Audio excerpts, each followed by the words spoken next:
देश के एकमात्र नारीवादी ग्रामीण न्यूज चैनल का समर्थन करने के लिए हमें YouTube पे लाइक और सब्सक्राइब करें। वेबसाइट पे सदस्य बने। खबर लहरिया, आपकी खबर आपकी भाषा। उत्तर प्रदेश सरकार पंचायती राज चुनाव 2020 को लेकर के कुछ अहम फैसले लेने जा रहे हैं, जिसमें ये कहा जा रहा है कि पंचायती राज का चुनाव वही लोग लड़ पाएंगे जो कम से कम 8वीं पास हों और 2 ही बच्चे हों उनके।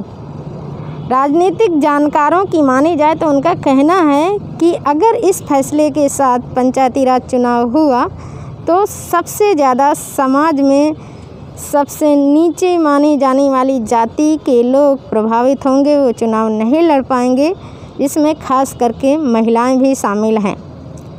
इस मामले को लेकर के हमने कवरेज की, उन लोगों से बात किया जो चुनाव लड़ने की तैयारी कर रहे हैं या वर्तमान में प्रधान हैं। तो आइए सुनते हैं कि आखिरकार इस फैसलों को लेकर के उनकी क्या राय है, उनके क्या विचार हैं। आप चुनाव लड़ना चाहते हैं? जी मैम। आपने पढ़ाई कितना किया है? ग्रेजुएशन। आपके कितने बच्चे हैं?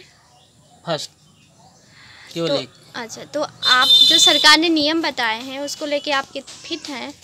जो नियम बताए हैं वो तो अपनी जगह सही ही है, उनका कहना या उनका विचार है। आपको क्या लगता है ऐसे में किन लोगों को मौका मिलेगा और किन लोगों को मौका नहीं मिल पाएगा? नहीं, अगर ये शर्तें अगर मानी गई या लागू की गई तो जिनके पास बच्चे अधिक हैं उनको उतना ही मौका मिलेगा।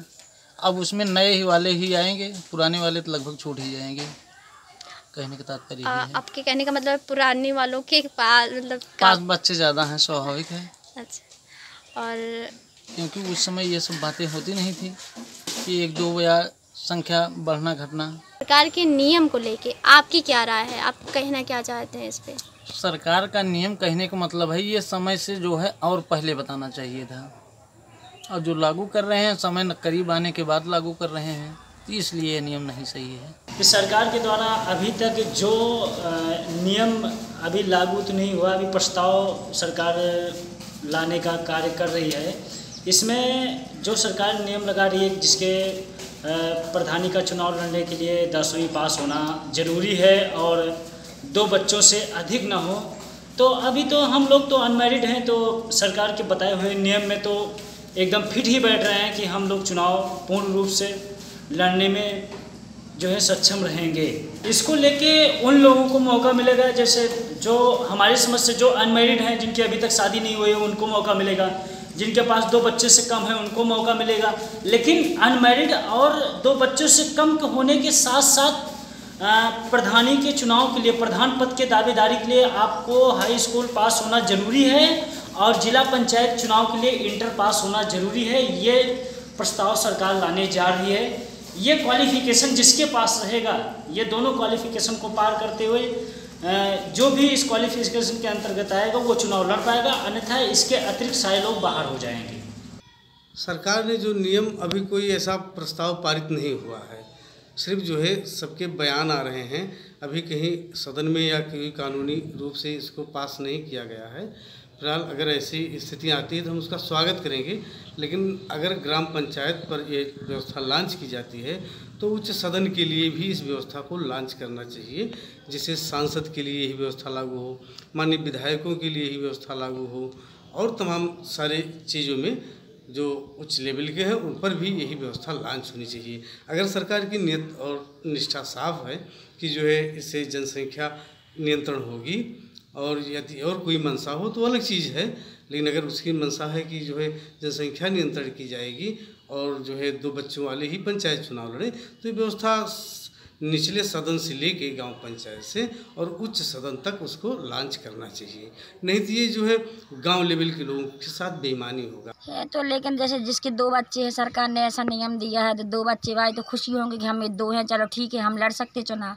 लेकिन जो पहले से उम्मीद करते हैं कि हमें भी चुनाव लड़ना, तो उनको तो दुखी है। लेकिन अब जो सरकार का फैसला है वो तो अपन वो नहीं कर सकते, बदल नहीं सकते। ऐसे कितना आपको लग रहा है कि कितना %? ऐसे तो मुश्किल से 30% होंगे जिनके 2 बच्चे हैं, मतलब 2 से 3 तो ज़्यादा है ही है। चुनाव की तैयारियां कर रहे हैं या नहीं?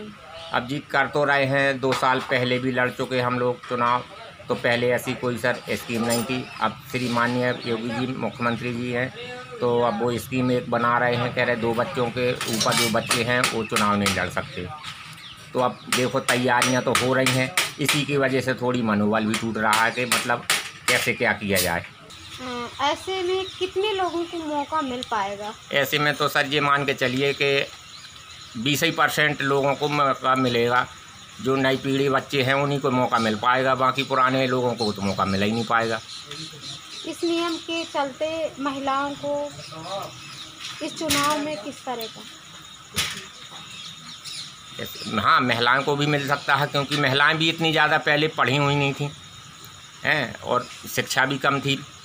शिक्षा तो थी लेकिन बशर्ते स्थिति नाजुक होने के चक्कर से समझिए, जैसे भी समझिए, इतनी शिक्षा पहले नहीं कर पा रही थी लेडीज़ भी, महिलाएं जो वगैरह थीं।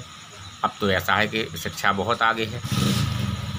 क्या जो नई प्रधानी में नए पढ़े वाले आएंगे तो आप लोगों को क्या आशा है, क्या विकास होगा? अब आगे जब देखिए पढ़ा लिखा आदमी आज की एजुकेशन में वो तो सब लोग जानते हैं कि क्या करता है, वो कुछ जानकारी रहती है ना, आगे बढ़ता है, समाज को लेके हर चीज़ संभालता है। जो बच्चों को उद्देश्य किस तरह से है कि 2 बच्चे वाला पिता लड़ पाएगा? अब बच्चे का उद्देश्य का जाने, बच्चे का कम परिवार ये तो चल रही है, सरकार अपने हिसाब से कर रही है। कम परिवार, सुखी परिवार, 4-10 बच्चे, आदमी पहले के युग में थे 8, 5, 7, उन्हीं को संभालते संभालते उसकी ज़िंदगी चली जाती थी। दूसरे का देख पाएगा वो जब अपने परिवार में उलझा हुआ है। तो सरकार ने किया सही किया है, उसका निर्णय सही है, हर आदमी मानेगा उसे जो पढ़ा लिखा हुआ है। और जो अनपढ़ क्या मानेगा, वो तो चाहता है कि ऐसा हो, हम पैसा खाएं और जनता मरती रहे। कि 2 बच्चे के साथ चुनाव लड़ सकते हैं तो कितना सही है और कितना नहीं है, वो बताइए। सरकार ने तो बहुत अच्छा ही कर रही है। जैसे मान लो अब जो 2 बच्चे का नियम दे रही है सरकार, तो ठीक है, ज़्यादा परिवार से ज़्यादा संपत्ति का ही हनन होता है, इसलिए छोटा परिवार है तो कम संपत्ति का हनन होगा। इसलिए जो है सरकार के नियम तो बहुत अच्छे ही हैं, हमारे आधार से नियम अच्छा लग रहा है। और जो इसके पात्र होगा, जो वही चुनाव लड़ेगा, जो इससे बाहर होगा उसके नियमों से सरकार के, वो नहीं इसका मौका मिलेगा उसे। और बच्चों से क्या कनेक्शन है चुनाव का? ये केवल एक लोगों का ध्यान आकर्षित कराने के लिए ऊट पटांग की ये सीओफे छोड़ती है। ऐसा कुछ नहीं कि ऐसा कुछ हो जाए, बजट कभी ये पास ही नहीं हो सकता। हालांकि नवयुवकों में उत्साह है इस बात को लेकर के, मैं देख रहा हूँ गाँव में चर्चा चल रही कि भाई अब तो फलाने चुनाव नहीं लड़ पाएंगे, अब तो ठिकाने चुनाव नहीं लड़ पाएंगे। परंतु जो जनता के बीच जनप्रिय है उसकी छवि को कैसे नकारा जा सकता है? उसको स्थान हम योगी जी और कोई भी भारत सरकार नहीं छीन सकती। अगर छीनना होता तो ये मनवादी लोग पहले ही सब छीन लेते। और मान लीजिए कि उस गांव में ऐसा कोई व्यक्ति नहीं है तो मतलब चुनाव ही नहीं होगा। अरे होगा कैसे नहीं, सब चुनाव होगा, सब कुछ होगा। ये मैडम जी मैं आपको सच्चाई बता देता हूँ कि ऐसा कुछ नहीं होने वाला। ये केवल ध्यान बरगलाने के लिए। अभी कई बार कहा कि ग्राम पंचायतों की जांच होगी, कई बार कहा जांच होगी, आज तक नहीं हमें पता चला कि जांच होगी। कहीं जांच हुई किसी की? मान लीजिए कि कोई अच्छा कैंडिडेट है या कम बच्चे वाला कैंडिडेट है, बेहतर प्रधान है उसके हिसाब से, तो क्या लगता है आपको?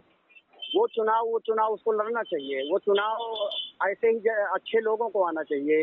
ये 2 लोगों का मतलब ये नहीं कि 2 बच्चे हैं मगर वो करप्ट है तो वो चुनाव लड़े, ऐसा गलत बात है। उसके कैरियर का ध्यान देना चाहिए। मेन चुनाव मैदान पर चुनाव लड़ने पर कैरियर की बात करे, दागी बागी की बात करे तो ये तो अच्छी बात है।